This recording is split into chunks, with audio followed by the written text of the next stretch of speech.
Welcome to a Hero's Welcome podcast, where stories, healing, and culture meet.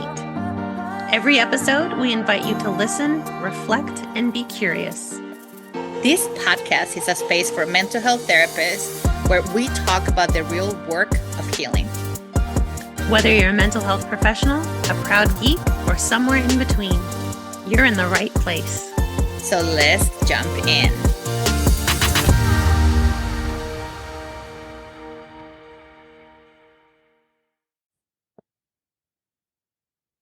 Welcome back, listeners, to another episode. I am your co-host, Maria Diego, and I'm joined by my bestie.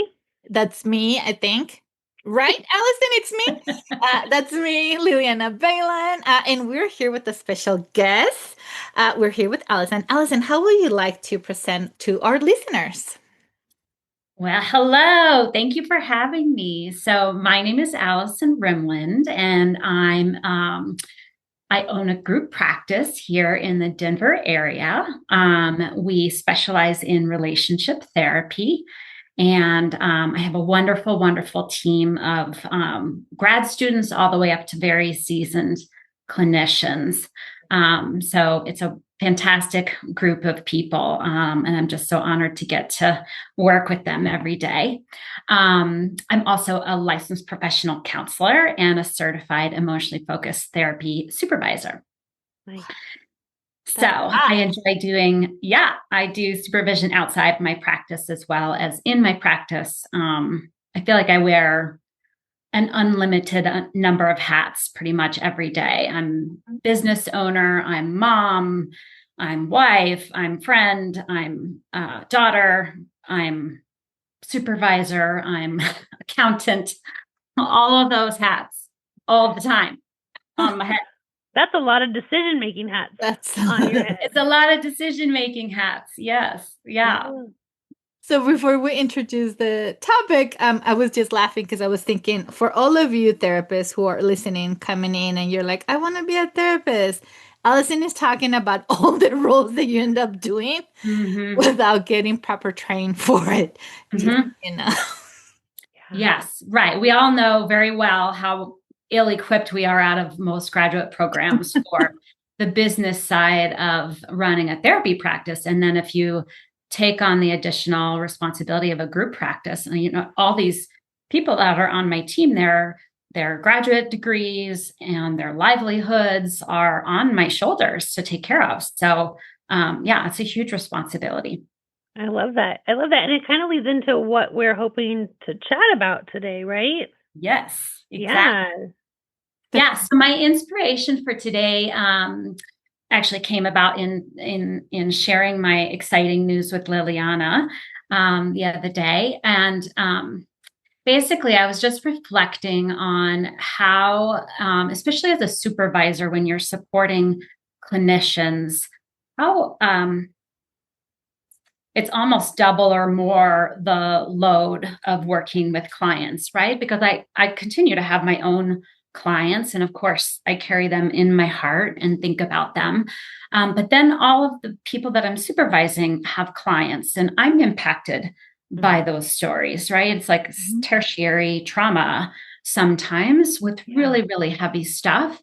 And then because we're all human beings as therapists, we all have our own stuff too, our own life difficulties. So really my exciting new development came out of my own experience. So Liliana, and I might get a little emotional talking about this, but Liliana was one of the people who came in and stood by my side in 2022 when I lost my dad. And, I needed to take time off because he got sick and he died very, very suddenly. It was 5 weeks from when he got sick to when he died. So it was incredibly fast and traumatic in and of itself. And I needed this circle to wrap around me and support me and my supervisees, because we still had to keep the lights on. We still had to have sessions happening. We still had to have clients being supported in their life difficulties.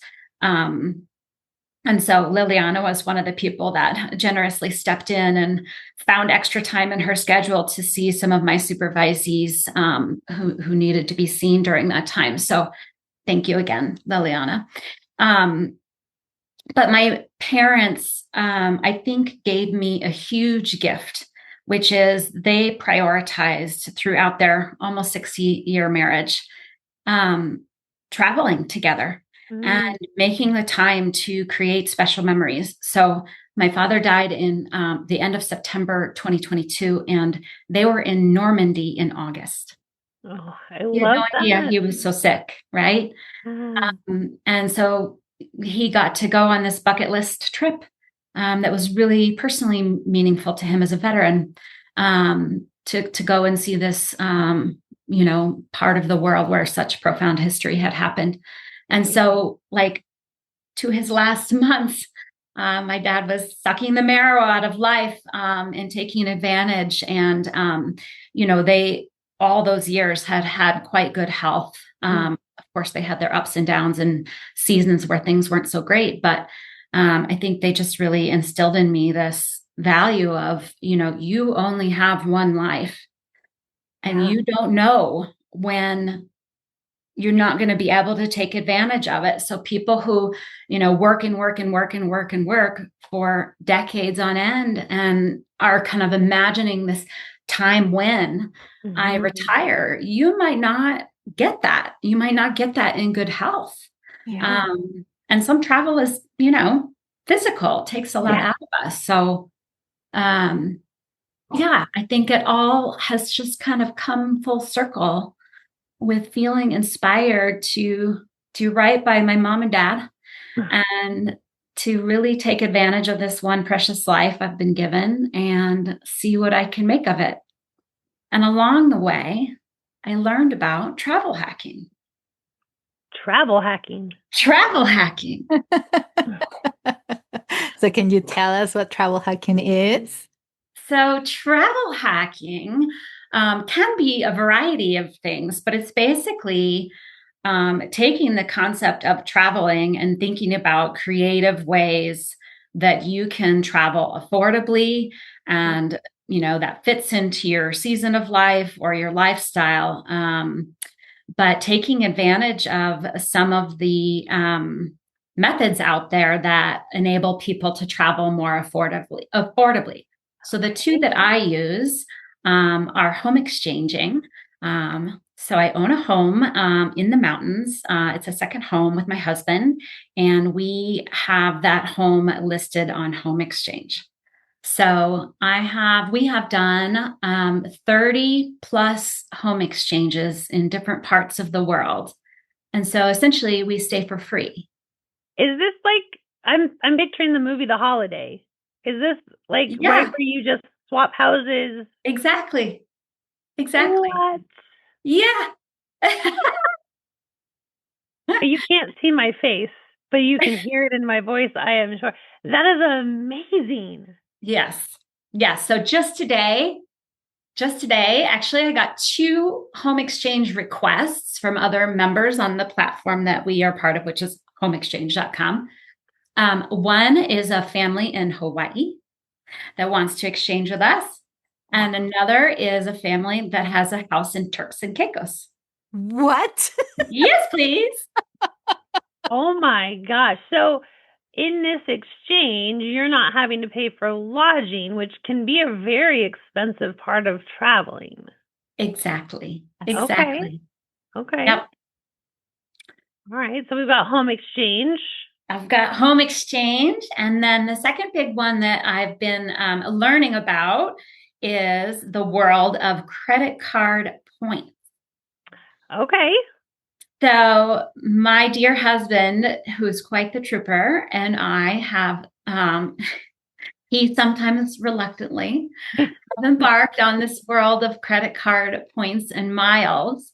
And we now, between the two of us, since I would say last February, I think was our very first card, we've opened up about 10 cards in total. Mm-hmm. Okay. We're spending just as responsibly as we normally would. And we have now booked 2 upcoming international trips using points for our flights. So these are business class flights. So lie flat, sleep. Oh, beautiful. Across the Atlantic. And we'll be going to Portugal this fall and Greece next spring. I love it. Wait, no, but you are also speaking to 2 people who do enjoy traveling, right? Yes. So if you don't enjoy traveling, this may not be for you. This may not be for you. What I'm also hearing is it's in line with a conversation I was having with someone the other day about, I had the privilege of growing up. My formative years were actually in Germany. My dad was civil service for the military. And I was talking recently with a friend about how lifestyles are just so different outside of our country. Yes. And one of the biggest differences is that outside of our country, people work as they live their life. Yes. Whereas we work for this idea of a time where we get to live our life after work. Yeah. Right. And what you're talking about here is enjoying the time as we have it, taking advantage and living life while working. Mm-hmm. And you're finding hacks to do it in a way that's affordable for you. Mm-hmm. And you're getting to see the world. And for me, traveling and seeing the world and having these experiences, this helps prevent burnout, right? This charges my battery and my soul so much. Yeah, exactly. And I think that's kind of one of the other points that I wanted to share today, which is recently I've just been feeling, as I anticipate empty nesting starting mid-August. Both of my kids will be off at college. It's going to be way too quiet around here. There's going to be a lot less going on, and I don't do so well with that. So I'm already in preparation mode. And so for the second, I feel like pivotal time in my life, I found myself asking this key question of myself, which is, if you could do anything with your time right now, what is it that is lighting you up inside? What's making you super excited that you don't even have to think about investing in your time and energy and brain space? Because it's already happening anyway. The first time was when I did a total career change from the technology world and got laid off from that world like everybody else when the dot-com bubble burst in the early 2000s. And I became a therapist because I asked myself the question, what do you like doing that you're already doing anyway? And I was like, I have to talk to people about their relationships. I think I need to be a couples counselor. Voila. And this time too, I'm like, what am I doing already? Some might say a tad obsessively, is thinking about, looking forward to, researching and planning travel. Yeah. And travel hacking. I love it. I love it, right? First of all, can we acknowledge all of us as a whole that we are becoming a global entity? Yeah. And therefore, traveling is just becoming a part of. We have a new generation that cannot stop talking about traveling. And we need it, especially here in the US. We actually need to step outside. There's a world outside the US. There is, and it's gorgeous. And we have so much to learn from those experiences, right? One of my favorite things about traveling and being in other spaces is learning how they do things, how they live life, how their systems are working, and then taking it back home.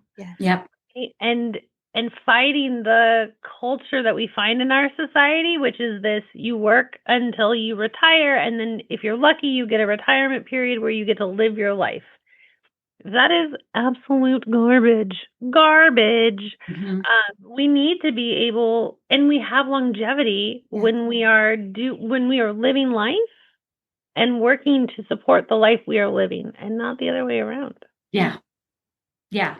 So if I feel like if I can help other people, if I can like capitalize on my own excitement about traveling the world, about meeting people from different cultures, about doing so in kind of luxury affordably. If I can teach other people to do that and it's lighting me up inside, I'm like checking all kinds of boxes. Yeah. And I think our field needs it, right? They need your voice, and they need to hear this because, one, there's so many discussions of, first of all, within the US, like, how do we travel and work? Mm-hmm. Yes. And we can do that as therapists. We can Yes. totally do that. And then, but even like when you're talking about, and I love because I put energizing, what energizes me? It's really important for us therapists to pause and ask that question, either because we need to change the niche that we're working, either because we have to change careers, right? Or because we're going through a different milestone. When you share with me about your emptiness, and I was like, girl, first of all, let me tell you, they start calling you every day. And you're like, why are you calling me? My relationship with you was until 18. Stop it. She doesn't mean it, listeners who don't know her. She doesn't mean We that. know. But I think it is important that we're focusing on what lights us up, and we're inviting clinicians to pause and ask, am I doing things that light me up? If not, I need to find them. Yes. And then 2, let's think big. Why not? If you want to travel globally, why not find someone like yourself, Allison, who can help them learn how to make that a reality? Yes. Because it is a reality. And I think there's a lot of messages out there that, that's a luxury and that's a privilege and that's a thing. And yes, we understand traveling is expensive. It's not always easy. And what you're sharing is there are ways to do it affordably. That's and right. responsibly, right? Like there are systems in place in order for us to do so. You're just naming, a couple of for us today. But I'm like, how many of you who are listening out there, you're like, wait a minute, I should call Allison and like pick her brain more in regards to this. I mean, spending a week in the Turks area doing telehealth for work sounds ideal. Yes, exactly. Yeah, I think just backing up to the burnout prevention concept, I think we all hear those, the common recommendations about, self-care and blah, blah, blah. But I think burnout prevention is also equal parts finding what's lighting you up and following that, riding that wave and really listening to yourself and giving yourself permission to try new things, to not be defined by one box only permanently. I'm a this, I'm a that. Allowing yourself that creativity and latitude to pivot and to take on a new thing. Like I just decided I'm going to start this travel coaching business geared towards therapists because we all deserve a break. Yes, we do deserve luxury and pampering. And if you've listened to us talk about self-care, Liliana and I have a big mountain we stand on around self-care, that it isn't just stop doing these things, right? And it's not just rest, which is absolutely important, but it's how are you filling up your cup? Because burnout happens for many different reasons, but one of them is our cup is empty and we're not actively filling up our cup and taking care of ourselves. That leads to burnout, in addition to the systems that we work in and all of those things. But I think that that's an important message that you're sharing today, is like what lights you up, and following that is actually, that's self-care. That's burnout prevention. Right. And the question, because I wish that every listener will be able to see Allison's face, but when she says, what can you, if you can do anything, right? Like that idea of like, can you be curious about you? You went to this career, right? Like to fulfill this need that you had, that you wanted to do, that you wanted to pay it forward. And then at some point, it is really helpful to pause and then ask the question all over again. If there's anything that I love the message of your parents, and I love the way that you are honoring your dad in regards to, you only have one life. Yeah. And I can imagine, Allison, because you shared you own a group practice. I also own a group practice, and I can just imagine the impact you're having on your team by doing this for yourself and setting this as an example, making this a reality and a possibility for them. I mean, I've got to imagine your team is benefiting from this as well. Yeah. Yeah, I think so. I think, and it's such an essential part of supervision too, because I say all the time to my supervisees, this is a marathon, not a sprint. Yes. Oh, Like amen. the goal, right? The goal is to not like burn you out and grind you into the ground. It's about creating a life that feels abundant, where there's spaciousness, where you can be creative about what lights you up and what interests you, or even structurally creative. You know, we're constantly tinkering with our team's schedules, and we're really closely monitoring things like, how are you doing holding boundaries with your clients around your schedule so that it's not burning you out? Right? So that you are getting paid for the time that you make yourself available to your clients, so that you're not saying yes to that last appointment at the end of the day and like putting in a ridiculously long day that no human should have to endure. I mean, all those things are really important messages. I'm really excited about one of my upcoming home exchanges. It's a first time for us, and it's only possible thanks to empty nesthood, or free birding, as my girlfriend calls it. We are doing a month-long exchange in April. We are going to Palm Springs. Ooh. We're staying in this very groovy, mid-century modern place with a pool. And we're going to get to explore all the parks around there. You know, Joshua Tree's not too far. Zion's on the way. And then it's also a concert there. So we might, get a big concert season. We might be the oldest people there, but whatever. That doesn't matter. When you're in the zone, you don't care about around you. You care about like what's happening for you. So that's right. To you. That's right. I love this. And I think this is important for everybody, clinicians, but I think there's a special message here for supervisors and those that hold responsibility of others, group practice owners, because we hold so much that it can be easy to stay in the cyclone of work and responsibility and all of that. So I think it's really important for everyone to hear this, but I think there's a special spot even in your message about people who are taking care of other people, right? That ripple effect, and the importance of taking care of the human, living the life, doing the work. Yeah.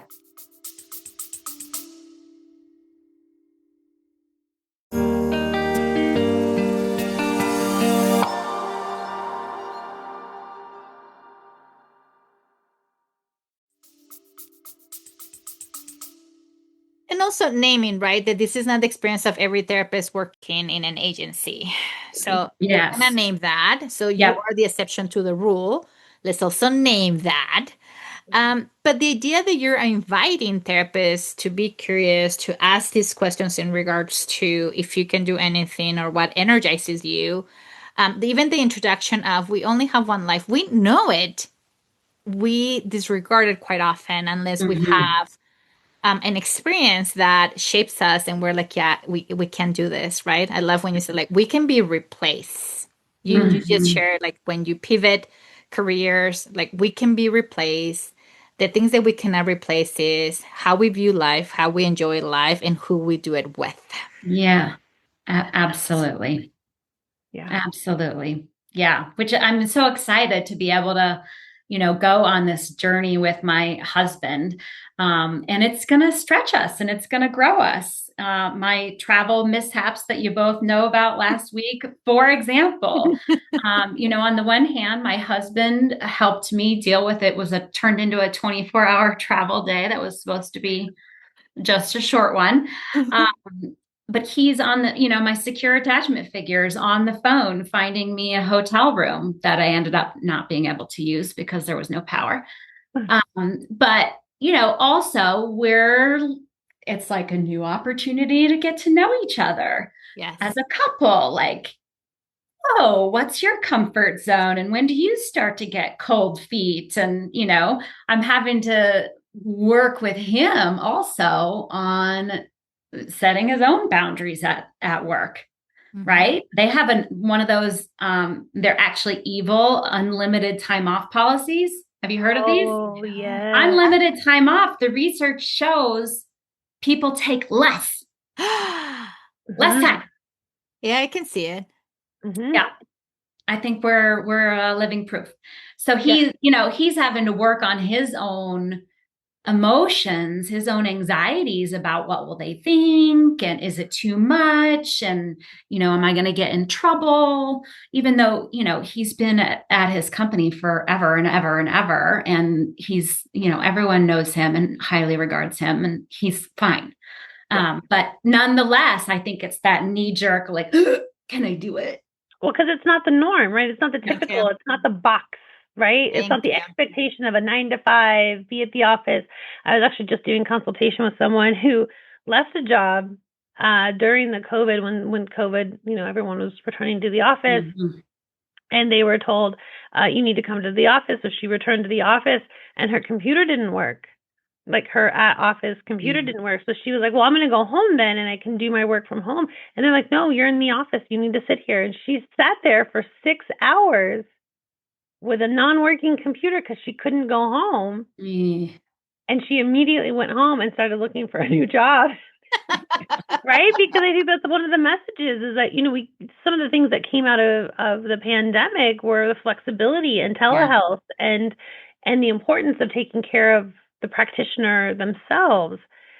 Telehealth is an option for the majority, and then we can't speak for all states, but for the majority of states, it's a protected measure because of the pandemic. It became really ingrained that we don't need to stop taking advantage of that. You can work just as effectively from Palm Springs as you can from your office at Denver, as you can from your, living room if you have to, right? Like we've learned that. And that's a skill we have that I think you're asking people to celebrate it and highlight it and lean into it. And then also, right, like the invitation for agencies to consult with you in regards to what you know on your own experience and what you're learning from your husband.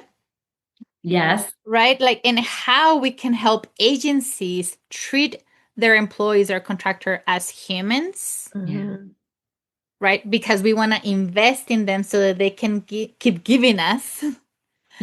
Versus utilizing them, like the example that Maria just used, where people are like, I'm out. I can be replaced any given second. I'm not appreciated for my gift. And therefore, what's the point when we go back to, if there's anything I can do, is this what I want to be doing? One of the things I'm really proud of as a small business owner and a group counseling practice owner is that we do have a paid time off policy, which is, that's me. I created that. Allison decided I wanted to be able to give this to the employees that I work with, so that they could enjoy some time off and not have to worry so much about the, that's a big deal as a small business owner. I was going to say, pat myself on the back. Fuck this. How many of our listeners are going to be calling like Allison, like, do you have job openings? Absolutely. Or feel empowered to go to their practice owner and go, hey, I want you to listen to this episode. I want to talk about some of these options because I don't want to go into burnout. I don't, and if we can, as group practice owners, we can talk about this for a minute. Like if we can set up a system that supports that, like that's burnout prevention, right? When we're supporting wellness and wholeness of the people who are working with us, right? Like, I think that that's so important when we do big celebrations. I couldn't decide what, everyone's gift is different, right? But for some, traveling is their self-care, right? And so being able to support that and maybe, and then link them with you, like, they've got the time and they've got some funds. Like, how do you stretch that to do more, right? To really put the value in, so that it's rejuvenating. Well, yeah. And I mean, my eyes have just been opened so wide to the world of affordable travel using travel hacking. Yeah. Yeah, I don't think I mentioned the detail that these two trips to Europe and back again, we paid for those all in points. Yeah. So they're basically free. I mean, there is, of course, there's costs of travel, and as you named, Liliana, it's important to recognize even the privilege within that. Even though you're only paying taxes on something, it's still a cost. And of course, once you get there, you're going to want to go and do and see and eat.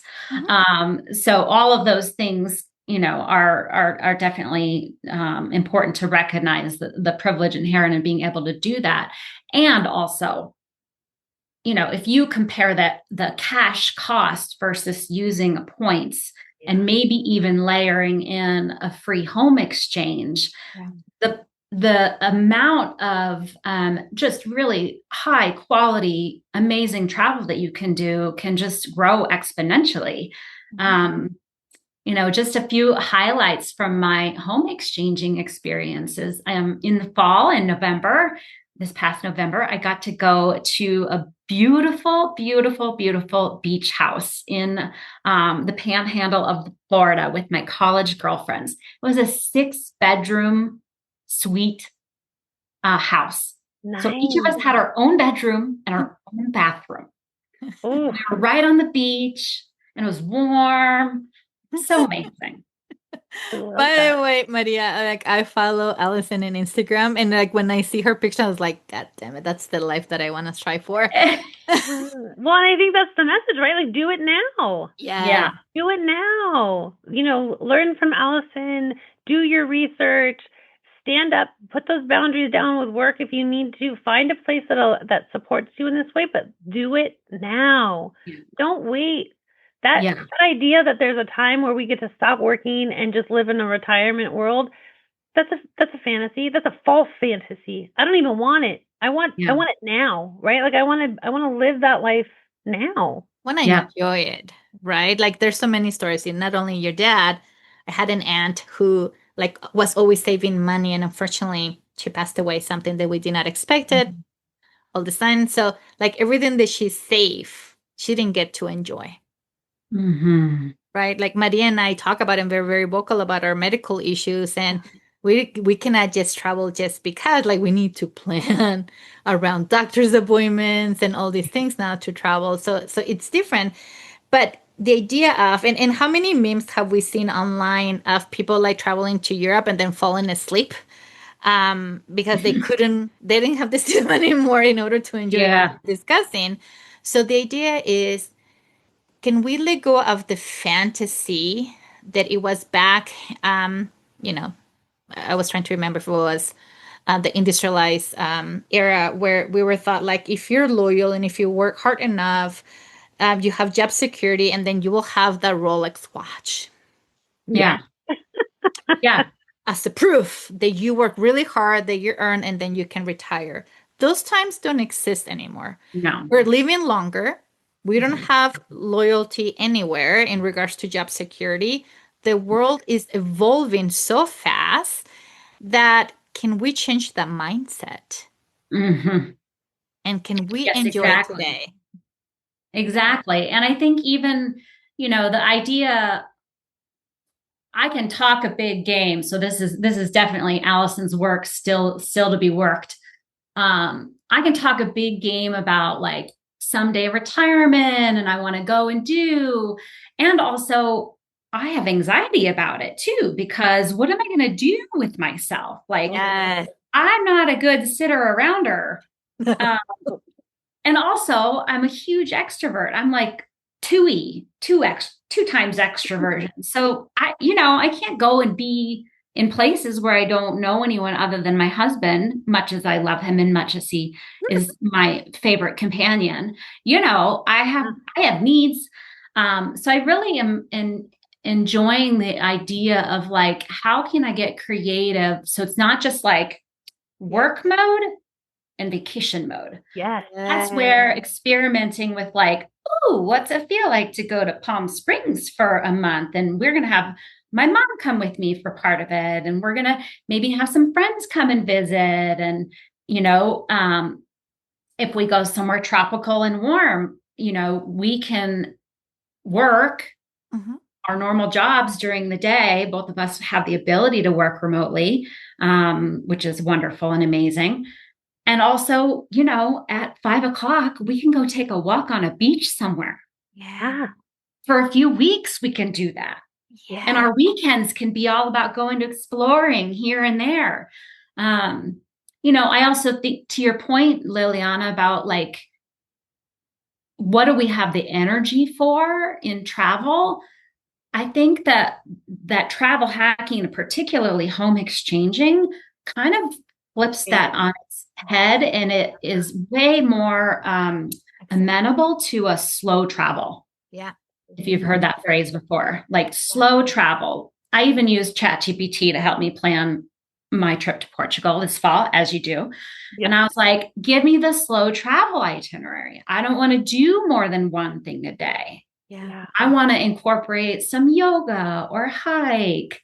I want to go to a top restaurant, like, once a week or something like that. It doesn't have to be, this idea that, okay, we're going to Portugal and I'm going to die if I don't see all the things. And then I'm going to come back so exhausted from either.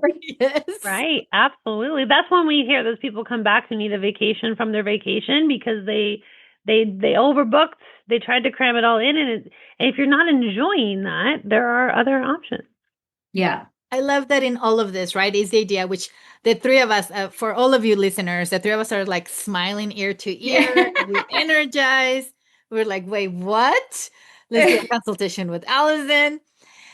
But the idea of like, and in all of this, we're naming our field burnout, how people are living. I love that in your agency, as you supervise, you ask the question, what are the boundaries that need to be in place? Because as a human, you cannot be on call 24/7. Yeah. None of us should. And therefore, like, how do we model those boundaries to your clients so that your clients can benefit from those boundaries as well? Like it's everything that you're discussing today that is so beautiful. And I truly need our colleagues need to hear this. Thank you. Thank you. Yeah. Well, thank you. Thank you for thinking outside of the box. And, I think it's individuals like you who problem solve, who look at the box and go, yeah, I can do that differently. Let me figure out a way that fits better. This sounds less stressful. Yeah. This home exchange is like, it's almost like you have to say no to the vacation instead of having to say yes and taking the plan, right? Like you flipped it on its head. It's like the vacation is there. It's asking you and you have to tell it no. And I think that's a much harder thing to say no to, right? Yeah. Then, I don't know if I can take the time and, I have to rearrange my schedule. Yes. And you can do it today. You can do it right now. Yeah. Yeah. I love this. I feel like I keep going on, and I am mindful of time. And so I'm thinking we're going to have to invite Maria, right? Allison back. So we can I would love about this. Yes. I was going to warn her before we started recording. I was like, this is one of a few, right? But in the meantime, for all of you who are listening and are so energized and curious about, we're going to include Allison's information so that you can reach out, pay for her time. Do not be asking for anything. She deserves to be paid. Remember, boundaries. We're modeling and we're naming it, so that you can call for a consultation, either because you're a therapist thinking outside the box, or because you take this to your agency and you're like, can we think about ways of implementing this? Because I think it will benefit all of us.